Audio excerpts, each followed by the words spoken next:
ರಾಜ್ಯದಲ್ಲಿ ಅಲ್ಲಿನ ರೈತರ ಹಿತದೃಷ್ಟಿಯಿಂದ ನಿಷೇಧ ಮಾಡಿರುವಂತಹ ಬಯೋ ಔಷಧಿಗಳನ್ನು ಕರ್ನಾಟಕದಲ್ಲಿ ಮಾರಾಟ ಮಾಡಲು ಅವಕಾಶ ಕೊಟ್ಟಿರೋರು ಯಾರು? ಕೃಷಿ ಮಂತ್ರಿಗಳಾದ ಚಲುವರಾಯಸ್ವಾಮಿಯವರ, ಇಲ್ಲ ಗಡಿಭಾಗದಲ್ಲಿ ಕೃಷಿ ಅಧಿಕಾರಿಯಾಗಿ ಕೆಲಸ ನಿರ್ವಹಿಸುವ ಇಒಗಳ, ಇಲ್ಲ ಜಿಲ್ಲೆಯ ಜಂಟಿ ಕೃಷಿ ನಿರ್ದೇಶಕರ? ಇದು ರೈತರ ಪ್ರಶ್ನೆಯಾಗಿದೆ. ಯಾಕಂದರೆ ನಮಗೇನಾದರೂ ಕಾಯಿಲೆ ಬಂದರೆ ನಾವು ನೇರವಾಗಿ ಡಾಕ್ಟ್ರ್ ಹತ್ರಕ್ಕೆ ಹೋಗಿ, ಸ್ವಾಮಿ ನಮ್ಗೆ ಜ್ವರ ಬಂದಿದೆ, ನೆಗಡಿ ಬಂದಿದೆ, ತಲೆನೋವು ಬಂದಿದೆ ಅಂತೇಳಿ ಅದಕ್ಕೆ ತಕ್ಕಂತೆ ಮಾತ್ರೆ ತೊಗೊತೀವಿ. ಅದೇ ನಾವು ನಕಲಿ ವೈದ್ಯರ ಹತ್ರ ಹೋದರೆ ಅವರು ನಮ್ಮನ್ನು ಹೌದಾ ಆ ಜ್ವರ ಇದೆ, ಈ ಜ್ವರ, ಆಂಟಿಬಯೋಟಿಕ್ ಜಾಸ್ತಿ ಕೊಟ್ಟು ನಮ್ಮನ್ನು ಕೈಲಾಸಕ್ಕೆ ಕಳಿಸ್ತಾರೆ.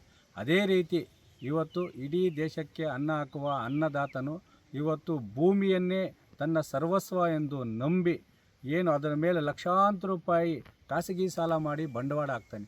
1 ಎಕರೆ ಟೊಮಾಟೊ ಬೆಳಿಬೇಕಾದ್ರೆ ಕನಿಷ್ಠ 3 ಲಕ್ಷ ಬೇಕು. ಅದರ ಜೊತೆ 1 ಎಕರೆ ಕ್ಯಾಪ್ಸಿಕಮ್ ಬೆಳಿಬೇಕಾದ್ರೆ ಇವತ್ತು 5 ಲಕ್ಷ ಖರ್ಚು ಬರ್ತಾ ಇದೆ. ಅಂತಹ ಪರಿಸ್ಥಿತಿಯಲ್ಲಿ ಇವತ್ತು ಸಾಲ ಸೋಲ ಮಾಡಿ ತಮ್ಮ ಸ್ವಾಭಿಮಾನದ ಬದುಕನ್ನು ಕಟ್ಟಿಕೊಳ್ಳಲು ಯಾರತ್ತೂ ನಾವು ಕೈ ಚಾಚಬಾರ್ದು. ನಾವು ಭೂಮಿ ತಾಯಿಗೆ ಬೆವರು ಸುರಿಸಬೇಕು ಅಂತೇಳಿ ಇವತ್ತು ಅತಿ ಹೆಚ್ಚು ಒಂದು ಉದ್ಯೋಗವನ್ನು ಸೃಷ್ಟಿ ಮಾಡೋದಂದರೆ ಕೃಷಿ. ಯಾಕಂದರೆ ಇವತ್ತು ಪ್ರತಿದಿನ 1 ಎಕರೆ ಕ್ಯಾಪ್ಸಿಕಮರು ಟೊಮಾಟೊ ಬೆಳಿಬೇಕಾದ್ರೆ 10 ರಿಂದ 15 ಜನ ಕೂಲಿ ಆಳು ಬರ್ತಾರೆ. ಅವರಿಗೆ ನಾವು ಉದ್ಯೋಗ ಸೃಷ್ಟಿ ಮಾಡ್ತೀವಿ. ಅದರಂತೆ ಇವತ್ತು ಟೊಮಾಟೊ ಆಗಿರ್ಬೋದು, ವಾಣಿಜ್ಯ ಬೆಳೆಗಳ ಟೊಮಾಟೊ ಆಗಿರ್ಬೋದು, ಕ್ಯಾಪ್ಸಿಕಮ್ ಆಗಿರ್ಬೋದು, ಬಾಧಿಸುತ್ತಿರುವಂತಹ ಬಿಂಗಿ ಇರ್ಬೋದು, ಊಜಿ ಇರ್ಬೋದು, ಅಂಗಮಾರಿ ಇರ್ಬೋದು, ರೋಸ್ ಇರ್ಬೋದು, ಇದಕ್ಕೆ ಸಮರ್ಪಕವಾಗಿ ಔಷಧಿಗಳನ್ನು ಕೊಡು ಅಂತೇಳಿ ನಾವು ನೇರವಾಗಿ ತೋಟಗಾರಿಕೆ ಕೃಷಿ ಅಧಿಕಾರಿಗಳ ತನಕ ಹೋಗಲ್ಲ. ನೇರವಾಗಿ ಹೋಗೋದು ಅಂಗಡಿ ಮಾಲೀಕರ ಹತ್ರಕ್ಕೆ. ಅಂಗಡಿ ಮಾಲೀಕರ ಹತ್ರಕ್ಕೆ ಹೋಗಿ, ಸ್ವಾಮಿ ಈ ಥರ ಪ್ರಾಬ್ಲಮ್ ಆಗಿಬಿಟ್ಟಿದೆ ಕೊಡು ಅಂತ ಹೇಳಿದರೆ, ರೈತರ ಅಮಾಯಕತನವನ್ನೇ ಬಂಡವಾಳವಾಗಿಸಿಕೊಂಡು ಆಂಧ್ರದಲ್ಲಿ ನಿಷೇಧವಾಗಿರುವ ಬಯೋ ಔಷಧಿಗಳು, ಆ ಬಯೋ ಔಷಧಿಗಳಲ್ಲಿ ಗುಣಮಟ್ಟ ಬಯೋ ಔಷಧಿಗಳು ಇದೆ, ನಾವೆಲ್ಲ ಆರೋಪ ಮಾಡ್ತಾ ಇಲ್ಲ. ಅದರಲ್ಲಿ ಆ ಬಯೋ ಔಷಧಿಗಳಲ್ಲಿ ನಕಲಿ ಬಯೋ ಔಷಧಿಗಳನ್ನು ತಯಾರು ಮಾಡುವ ಆಂಧ್ರದಲ್ಲಿನ ಹೈದರಾಬಾದ್ ಇರ್ಬೋದು, ಯಾವುದಾವುದೋ ಕೆಲವು ಕಂಪನಿಗಳಿದೆ. ಆ ಕಂಪನಿಗಳು ಅಲ್ಲಿನ ಗಡಿಭಾಗಗಳಲ್ಲಿ ಕೆಲವು ಅಂಗಡಿಗಳ ಮಾಲೀಕರ ಜೊತೆ ಶಾಮೀಲಾಗಿ ಮತ್ತು ಕೃಷಿ ಅಧಿಕಾರಿಗಳ ಜೊತೆ ಶಾಮೀಲಾಗಿ ನಿರಂತರವಾಗಿ ಗುಣಮಟ್ಟದ 10 ಬಾಟ್ಲು ಔಷಧಿನ ಕೊಟ್ಟರೆ ಅದರಲ್ಲಿ ಕಳಪೆ ಗುಣಮಟ್ಟದ 4 ರಿಂದ 5 ಬಾಟ್ಲು ಇದು ಮಾಡ್ತಾರೆ. ಇವತ್ತು ಯಾರು ಅಟ್ಯಾಕ್ ಅಂತೆ, ಅಂಟರ್ ಅಂತೆ, ಮತ್ತು ಇನೋವಾ ಅಂತೆ, ಬೊಲೋರೋ ಅಂತೆ, ಅಂದರೆ ಫಿಲಿಮ ನಟರು ಮತ್ತು ವಾಹನಗಳ ಹೆಸರಿನಲ್ಲಿ ಒಬ್ಬೊಬ್ಬ ಕಂಪನಿಯವನು 20 ರಿಂದ 100 ಪ್ರಾಡಕ್ಟನ್ನು 100 ಔಷಧಿಗಳನ್ನು ರೈಡ್ ಮಾಡ್ತಾನೆ. ಅದನ್ನು ಕೆಲವು ಸ್ಥಳೀಯವಾಗಿ ಆ ನಿರುದ್ಯೋಗಿಗಳನ್ನು ಉಪಯೋಗಿಸಿಕೊಂಡು ನೀವು ನಮ್ಮ ಕಂಪನಿಯನ್ನು ಮಾರಾಟ ಮಾಡಿ ಅಂತೇಳಿ. ಒಂದು ಆಂಟರು ಅದ್ರ ಬಂದು ಮುಖ ಬೆಲೆ ಬಂದು 10,99 ರೂಪಾಯಿ ಹಾಕ್ತಾರೆ. ಅದನ್ನು ಅವನ ಕಂಪ್ನಿಯವನು ಅಂಗಡಿಯವನಿಗೆ 300 ರೂಪಾಯಿ ಕೊಡ್ತಾನೆ. ಅಂಗಡಿಯವನು ರೈತರಿಗೆ ಅದನ್ನು 600 ರೂಪಾಯಿಗೆ ಮಾರ್ತಾನೆ.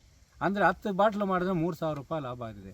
ಇವತ್ತು ಭೂಮಿ ಮೇಲೆ 3 ತಿಂಗಳು ಕಷ್ಟಪಟ್ಟು ಮಾರುಕಟ್ಟೆಯ ರೋಗಗಳನ್ನು ನಿಯಂತ್ರಣ ಮಾಡಿಕೊಳ್ಳಲು ಲಕ್ಷಾಂತರ ರೂಪಾಯಿ ಈ ಒಂದು ಔಷಧಿಗಳನ್ನು ಖರೀದಿ ಮಾಡಿ ಮಾರುಕಟ್ಟೆಯಲ್ಲಿ ಬೆಲೆ ಇಲ್ಲದೆ ಅವನು ಬೀದಿಗೆ ಬೀಳ್ತಾನೆ, ಆತ್ಮಹತ್ಯೆ ಮಾಡ್ಕೊಳ್ತಾನೆ. ಆದರೆ ರೈತರ ಮೇಲೆ ಕಾಳಜಿ ಇರುವಂತಹ ಜನಪ್ರತಿನಿಧಿಗಳು ಇಲ್ಲ, ಕೃಷಿ ಇಲಾಖೆ ಇಲ್ಲ, ತೋಟಗಾರಿಕೆ ಇಲ್ಲ, ಯಾವುದೂ ಇಲ್ಲ. ಆದರೆ ಅಧಿಕಾರಿಗಳಿಗೆ ಮಾತ್ರ ಹಣ ಬೇಕು. ಆದರೆ ನಾನು ಎಲ್ಲ ಅಧಿಕಾರಿಗಳ ಮೇಲೆ ಆರೋಪ ಮಾಡ್ತಾ ಇಲ್ಲ. ಕೆಲವು ಗಡಿಭಾಗಗಳಲ್ಲಿ ಕೆಲಸ ಮಾಡುವಂತಹ ಕೃಷಿ ಅಧಿಕಾರಿಗಳು ನೆಪ ಮಾತ್ರಕ್ಕೆ ಅಂಗಡಿಗಳ ಮೇಲೆ ದಾಳಿ ಮಾಡ್ತಾರೆ. ಅಲ್ಲಿ ನಕಲಿ ಔಷಧಿಗಳು ಸಿಕ್ಕಿದ್ರೂ ಸಹ ಅದನ್ನು ನಾವು ಶಾಂಪಲನ್ನು ತೆಗೆದು ನಾವು ಇದಕ್ಕೆ ಕಳಿಸಿದ್ದೀವಿ, ಏನು ಪ್ರಯೋಗಾಲಯಕ್ಕೆ ಕಳಿಸಿದ್ದೀವಿ ಅಂತೇಳಿ ವರ್ಷ ಆದರೂ ಪ್ರಯೋಗಾಲಯ ಬರ್ತಾ ಇಲ್ಲ. ರೈತರ ಪರಿಸ್ಥಿತಿಯನ್ನು ಸಮರ್ಪಕವಾಗಿ ನಿಭಾಯಿಸೋರು ಯಾರು? ನಕಲಿ ಔಷಧಿಗಳಿಗೆ ಕಡಿವಾಣ ಹಾಕೋರು ಯಾರು? ಕೃಷಿ ಅಧಿಕಾರಿಗಳ, ಕೃಷಿ ಮಂತ್ರಿಗಳ? ಅಲ್ಲ, ರೈತರೇ ಇನ್ನು ಕಾನೂನನ್ನು ಕೈಗೆತ್ತಿಕೊಳ್ಬೇಕಾ?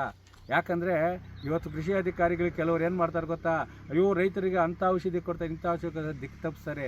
ಯಾವುದೂ ಕೊಡ್ತಾ ಇಲ್ಲ. ಅದಕ್ಕೆ ನೂರಾರು ದಾಖಲೆ ನಮ್ಮ ಹತ್ರ ಇದೆ. ಈ ಕೂಡಲೇ ನಾವು ಕೃಷಿ ಮಂತ್ರಿಗಳಿಗೆ, ಜನಪ್ರತಿನಿಧಿಗಳಿಗೆ, ಜಿಲ್ಲಾಡಳಿತಕ್ಕೆ, ಕೃಷಿ ಅಧಿಕಾರಿಗಳಿಗೆ ನಾವು ಮನವಿ ಮಾಡ್ತಾ ಇದ್ದೀವಿ. ರೈತರ ಜೀವನ ಜೊತೆ ಚೆಲ್ಲಾಟವಾಡುವ ಆಂಧ್ರ ನಿಷೇಧದ ಬಯೋ ಔಷಧಿಗಳನ್ನು ಕಡಿವಾಣಗಳು ವಿಶೇಷ ತಂಡ ರಚನೆ ಮಾಡಿ ಅವರಿಗೆ ಸಹಕರಿಸುತ್ತಿರುವ ಕೆಲವು ಗಡಿಭಾಗದ ಹೋಬಳಿಯ ಕೃಷಿ ಅಧಿಕಾರಿಗಳ ವಿರುದ್ಧ ಕಾನೂನು ಕ್ರಮ ಕೈಗೊಂಡು ಅವರು ಮಂಪರು ಪರೀಕ್ಷೆಗಳು ಒಳಪಡಿಸಿ. ದಯವಿಟ್ಟು ಆ ಕಂಪನಿಗಳ ಜೊತೆ ಇವರು ಶಾಮೀಲಾಗಿ ನೆಪ ಮಾತ್ರಕ್ಕೆ ಅವರು ನಾವು ರೈಡ್ ಮಾಡ್ತೀವಿ ಅಂತ ಹೇಳ್ತಾರೆ ಹೊರತು ಯಾವುದೂ ಆಗ್ತಾ ಇಲ್ಲ. ದಯವಿಟ್ಟು ಈ ದೇಶಕ್ಕೆ ಅನ್ನ ಹಾಕುವ ಅನ್ನದಾತನು ನೀವು ಉಳಿಸದೇ ಇದ್ದರೆ ಮುಂದಿನ ದಿನಗಳಲ್ಲಿ ತುತ್ತು ಅನ್ನಕ್ಕಾಗಿ ಹೊರದೇಶಗಳ ಬೈ ಕೈ ಚಾಚುವ ಜೊತೆ ಹಸಿವು ಎಂದು ಮನುಷ್ಯನನ್ನೇ ತಿಂದು ಬದುಕುವ ಕಾಲ ದೂರವಿಲ್ಲ. ದಯವಿಟ್ಟು ಈ ನಕಲಿ ಔಷಧಿಗಳಿಗೆ ಕಡಿವಾಣ ಹಾಕಲು ವಿಶೇಷ ತಂಡ ರಚನೆ ಮಾಡಬೇಕಂತೇಳಿ ಈ ಮೂಲಕ ಮಾನ್ಯ ಜಿಲ್ಲಾಧಿಕಾರಿಗಳು ಒತ್ತಾಯ ಮಾಡ್ತಾರೆ.